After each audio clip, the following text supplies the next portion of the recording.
Okay, everyone, what if I told you that a 20-minute afternoon nap could literally make you 11% happier and boost your performance for the next 10 hours? Like, I'm not even kidding. The science behind this is absolutely mind-blowing. And honestly, after diving deep into the research, I'm convinced we've been sleeping on napping. Pun totally intended. Hey everyone, so today we're talking about something that's been on my mind lately, napping. And I know what you're thinking. Girl, isn't napping just for kids and lazy people? Well, buckle up, because I'm about to completely change your perspective on this. We're going to dive into the fascinating world of daytime sleep, from how different cultures embrace it, to the actual science that'll make you want to schedule your next nap as soon as possible. First, let's take a little trip around the world, shall we?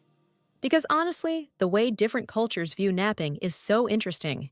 In Spain, they literally built the siesta into their entire culture. Like, businesses close down in the afternoon so people can nap. It's not seen as lazy, it's seen as essential. Meanwhile, in Japan, they have this concept called inamori, which basically means sleeping while present. You can literally nap at work, and instead of getting fired, people respect you for working so hard that you need to recharge. Then you have Mediterranean countries, where afternoon naps are just part of daily life. But here's what's wild in many Western countries, especially the US and UK, napping is often seen as unproductive or lazy. Like, we've somehow convinced ourselves that being exhausted is a badge of honor. How backwards is that? Studies show that about 1/3 of adults worldwide take regular naps, with some doing it at least 4 days a week. And in cultures where napping is normalized, people actually report better overall health and happiness levels. Now let's talk demographics because this gets really interesting. Research shows that men actually nap more than women on average, and they tend to take longer naps too. I mean, is anyone really surprised by this? Age-wise, it's fascinating. About 50 to 80% of 3-year-olds nap daily, but by age 5, only 9% still nap regularly. Then something crazy happens. Napping spikes again to 40% among teenagers aged 14 to 19. Hello, growth spurts and changing sleep patterns. But here's where it gets really interesting. Married people are 67% more likely to have healthy sleep and nap patterns compared to single people. I'm not saying you need to get married to nap better, but maybe having someone to nap with makes it more socially acceptable. And working professionals? Well, that depends on the culture. In some countries, workplace napping is encouraged. Companies literally provide nap pods. But in others, you'd probably get some serious side-eye from your boss. Okay, now for the good stuff. Why napping is actually incredible for you. The research on this is honestly mind-blowing. First up, your brain. A short afternoon nap can boost your memory, improve your job performance, and make you significantly more alert. We're talking about real measurable improvements here. One study found that a 60-minute nap improved alertness for up to 10 hours afterward. 10 hours? Your mood gets a major boost too. Napping can increase your happiness by 11% and improve the quality of your interactions with others by 10%. Like, imagine if there was a pill that could do that. We'd all be taking it, right? But here's the really exciting part. Napping might actually be good for your heart. Research shows that people who nap at least twice a week have a 12% lower risk of heart disease. And if you nap 3 times a week, that risk drops by 37%. 37%! There's also evidence that strategic napping can help with stress management, boost creativity, and even support your immune system. Plus, for those of us dealing with the afternoon energy crash, a short nap is way more effective than that 3rd cup of coffee. But let's be real, napping isn't all sunshine and rainbows. There are some downsides we need to talk about. First, timing is everything. Nap too late in the day, and you'll mess up your nighttime sleep. Studies show that napping after 3 p.m. can significantly interfere with your ability to fall asleep at bedtime. Length matters too. Short naps of 5 to 15 minutes give you almost immediate benefits that last 1 to 3 hours. But longer naps over 30 minutes? You might wake up groggy and disoriented from something called sleep inertia.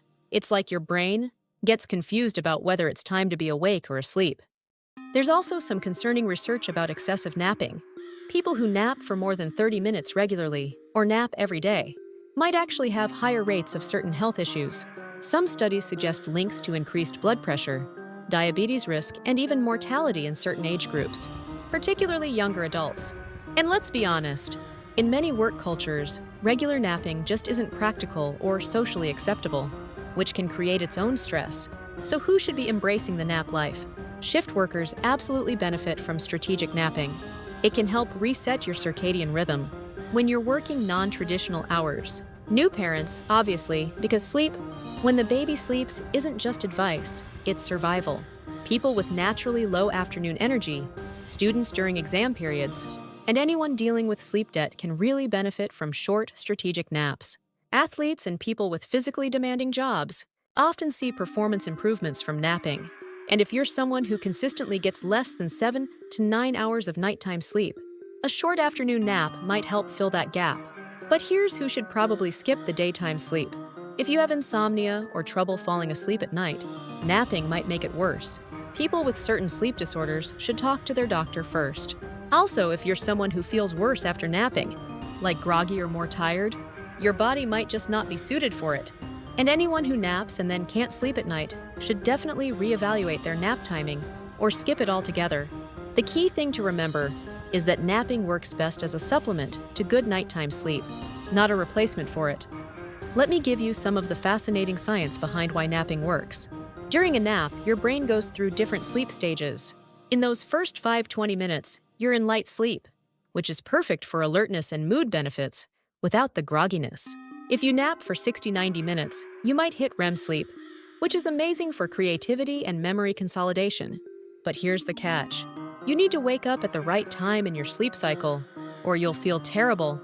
Research published in recent medical journals shows that habitual nappers actually have different cortisol patterns than non-nappers, suggesting their stress response systems might be better regulated.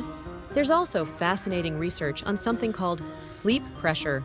Basically, the longer you're awake, the more your brain craves sleep. A short nap can reduce this pressure without completely resetting it, which is why you can nap and still sleep well at night if you time it right. And here's something that blew my mind. 85% of mammals are naturally polyphasic, meaning they sleep multiple times throughout the day, rather than in one long stretch. So maybe our modern one big sleep approach isn't as natural as we think? So here's the bottom line. Friends, napping isn't lazy. It's strategic self-care backed by solid science. Whether you're in a culture that embraces it, or you're fighting against the naps are for children mentality, the research is pretty clear that short, well-timed naps can be incredibly beneficial. The key is finding what works for you. Maybe it's a 20-minute power nap after lunch, or maybe napping just isn't your thing, and that's totally okay too. The important thing is listening to your body and making choices that support your overall health and well-being. And remember, we're going to dive deep into the how-to of healthy napping in our next video, optimal timing, creating the perfect nap environment, and all those juicy details. So make sure you're subscribed and hit that notification bell. What's your relationship with napping? Are you team nap or team no nap? Let me know in the comments. I love hearing your experiences. Sweet dreams, everyone.